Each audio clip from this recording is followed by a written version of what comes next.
Every songwriter wants to get paid more than crumbs in this game, and I feel where you're coming from. The problem is there are several changes that need to take place that haven't taken place and really since the history of the publishing industry, and I'll explain later in the show. Now, you're going to need a backbone to really make this happen because on songwriters' behalf or on behalf of you songwriters, this is going to take some serious demand and pressure against the industry from you to make this change happen. All right, so I'm going to show you how 95% of you are not really getting paid in this game, whereas you should be. All right, the juice is worth the squeeze, I'm here to tell you. But if you feel like that it's not, you're going to find in today's video where the juice is worth the squeeze. Ladies and gentlemen, my name is Casey Graham, and this is the Music Money Makeover Show.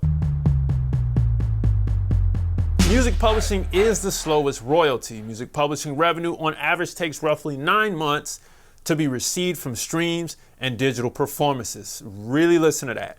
On top of the speed, royalties are delivered based on the performance of the song during the quarter it was released. Listen to that. Therefore, if the song had a slow start, then your royalties will have a slow start and vice versa. Meaning the song gets released, comes out, and only has a few hundred streams in the first few months, the songwriter's off on to the next thing, hoping that maybe it picks up. But when the royalties finally kick in for the record, it's only going to be a few pennies or a few dollars. If it's a few dollars, okay, cool. Maybe the song did all right, right? Maybe you had a small share, but that's it. The royalties that you get or the statements that you get reflect what happened in the prior quarters. See what I'm saying? So in order to average that out, you're going to have to write more songs. Music publishing is the lowest income stream according to music sales. Based on Spotify earnings, music publishing payouts versus master payouts are roughly 23.3% of the total streaming revenue. Okay, check this out. Of that 23.3%, 54.4% is mechanically based and 45.6% is performance based, depending on your country. Now, these revenues have to get split amongst all the other writers and composers on the record, plus managers and artists who want to take a piece for facilitating the deal and the opportunity. So not only do you have to get paid your share, but then let's say you have a publishing deal on top of the share that you have as a writer. Okay, they might take 10, 15, 25, 50, right, percent. On top of that, there's some managers that want to get a cut and get in too, right? Or without the manager of the artist, you wouldn't be able to get on. Or without the artist, you wouldn't be able to get on. You shouldn't let that happen. But still, this is all you're eating from as a songwriter, and you got so many people encroaching on you. You see how songwriters aren't really getting paid? Okay. And many come in and they go really, really fast. Music publishing is the lowest income stream across the industry. Against all other income streams, shows, merch sales, brand deals for artists, and record revenue, publishing is still currently a royalty-based revenue stream. Clearly, you can see why songwriters come and go so fast in the industry. In many cases, writers feel that the juice isn't worth the squeeze. It is worth the squeeze.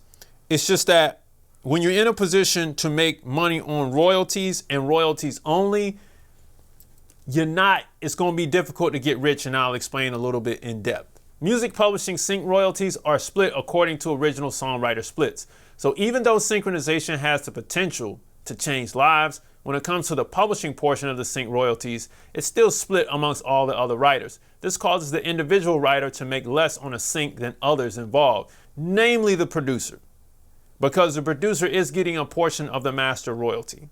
So now the producer gets a portion of the master and they get a portion of the publishing royalties from the sync upfront fee. This is kind of lopsided and it shouldn't be. But you can see, again, 95% of songwriters don't really get paid in this game, right? They bow out gracefully early. Why is the publishing revenue royalty based only? It's situated this way because no music publisher is going to sell their IP or their copyrights to the label for the composition. So they charge the labels and DSP a royalty to use the songs called a mechanical royalty, so they can get paid for the song when the record is sold or streamed. Okay, unlike a producer who sells that composition, that's the rights in the composition fully to the record label, which does contain the songwriter's rights, but that is only for the master rights. It is not split amongst the songwriter. Mind you, the publisher is not selling, because I got to explain this, the publisher is not selling the rights to the composition. They're selling the master rights of that specific performance from the composition to the record label. But the person that sold it was the producer. It wasn't individually based. They do this so they don't have to have so much paperwork. So because the producer is getting paid points, like I mentioned earlier, and I'm still going to go a little bit further into, the songwriter doesn't get any. The songwriter didn't make the sale. The sale happened on a producer agreement. The publisher did not sell the composition to the label. It licensed it to the label. That's your compulsory license. That's something else for another day. But in this case, the only person that comes out on top is the producer, because the producer fee is listed inside of that producer contract. I don't want to jump the gun, but you can kind of see where I'm going. So how should songwriters get paid? As a person performing services, they should get paid as a work for hire for the service, just like a producer. And as a publisher owning IP, they should get paid their standard royalty as well. So the songwriter should get what they're already going to get from the royalties, from the publishing, right? The mechanical and the performance. But they should also be able to get points on the master due to the fact that their performance, whether it be backgrounds or whatever, was sold to the record label. Now, the arguing point in this is what I just said, performance. The recorded audio performance is usually done by the recording artist. So that's why the songwriter does not get a chance to sell the recorded audio performance to the record label, because technically the songwriter's vocals are not there. But in today's day and age, in instances where the background vocals, so I'm giving you the hint, the background vocals are still there, and some of the semi-top, maybe the ad-libs are still in for the artist to sing, that constitutes your performance on the record, and thereby you should get a portion of the master for that. You should get points for that. You should get a fee for that because your vocals are on there. And this is where songwriters are getting got.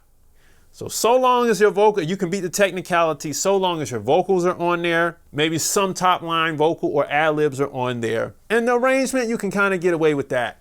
You should get upfront fees and points on the master. Okay, let's keep going. How can the songwriter get paid more? Like I jumped my gun here. Songwriters should demand an upfront fee for their writing due to the fact that they are an important part of the process and should not be included in the production agreement. Okay. Now, songwriters should also demand points on the records that they create for the artist. As I just said, I jumped my gun, but I was so passionate about this, so, I had to say it. What's the easiest way to approach this problem? Either include the clauses in the producer agreement together or create a separate agreement to submit to the label. Though the latter is more difficult, it should be pushed for. It should be pushed for, especially on the technicalities that I said in today's video. I'll repeat them again.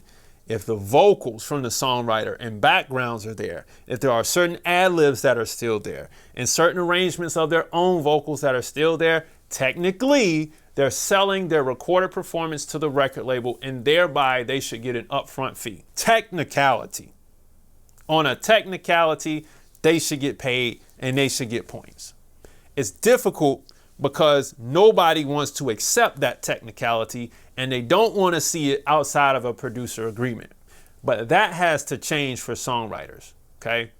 This is why the 100%ers and Tiffany Red is so important in what she's doing. How many points should songwriters get? Songwriters should be allowed the same amount a producer gets. 3% for newbies and regular established writers, and 4% for high demand writers, or whatever they negotiate, but I think it should be that. But that means artists will get a smaller royalty, right? Yes, it does mean that, which means the standard 80-20 deal should be rearranged to 68-32 at best and minimum 70-30. The reason why this is the case is because if the artist has to pay for the producer royalty, the engineer royalty, and the songwriter royalty out of their artist royalties on the master, because usually in most cases, it's just a producer royalty, but the songwriter just so happens to pop in, there's a 25% threshold. And usually when the songwriter's on an 80-20 situation, there's not enough room for the songwriter to barge in and get some more. So In a standard way, when songwriters fight for the points,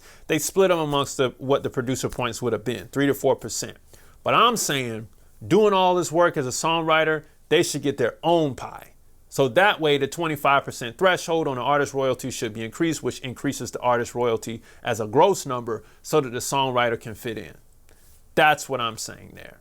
Okay. And if it is a controlled composition, being that the producer wrote parts of the lyrics as well, then the producer should not be entitled to extra royalties. But these are negotiation points that should be done for lawyers. Hopefully you send this to your lawyer if you're watching this video, because this is a very serious video. It just is. If you're about your money, this is the one to watch, especially if you're a songwriter. Now, does the producer get paid on the sync royalty from the master? Yes, so long as the label honors it. And that is really true, because some labels don't honor that. They'll be like, nah, I ain't gonna get that to you because the artist needs to recoup, right? They'll do something like that.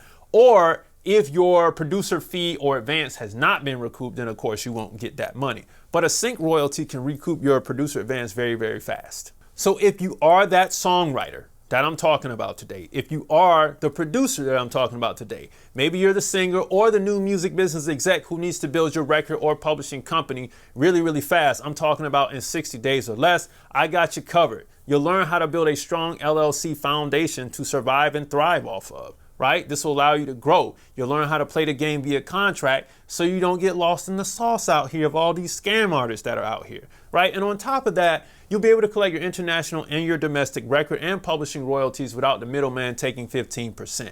Guarantee it. Now, all the stuff you see in the bottom right-hand corner is included below in this course. But if this is your first time watching the channel, grab the free stuff below. 10 major steps to increase your record label's profits. A free split sheet is included with the download. Now, I need you to hear me on this, because when songwriters demand more, songs in the industry begin to get better. The industry gets to thrive again where it's lacking, and artists can comfortably hire better writers to create better records for them.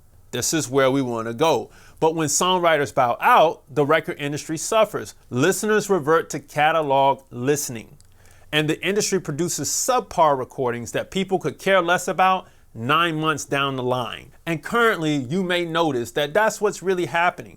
There aren't too many records that you see lasting.